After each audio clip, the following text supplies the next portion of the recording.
Given the significant human rights abuse highlighted in your reports, including arbitrary killings, torture, and political imprisonment, particularly with reference to the case of former Prime Minister and leader of the opposition, as you mentioned, this is a political ploy to remove her from the political process.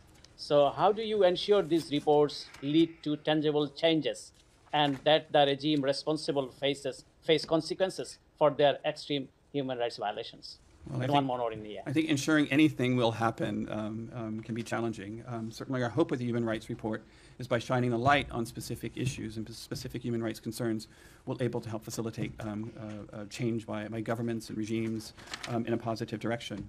With regard to Bangladesh, we had the visa restriction policy that was announced in May 2023, implemented before the elections with the hope of reducing violence to deter actions that could undermine the democratic election process.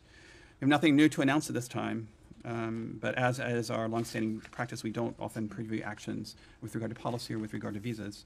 But we have repeatedly expressed concern about the efforts by the government to repress freedom of expression, including for members of the press, freedom of association, and other fundamental freedoms and human rights, and that remains a continued concern of the United States.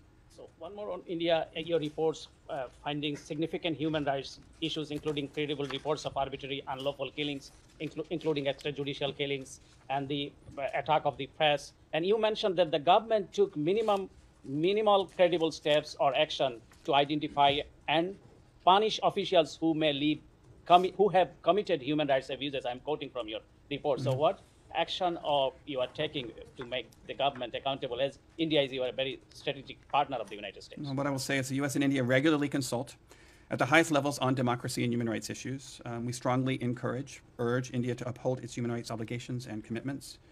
We also regularly meet with civil society representatives both in the U.S. and India to hear their perspectives, and those sorts of perspectives inform the Human Rights Report.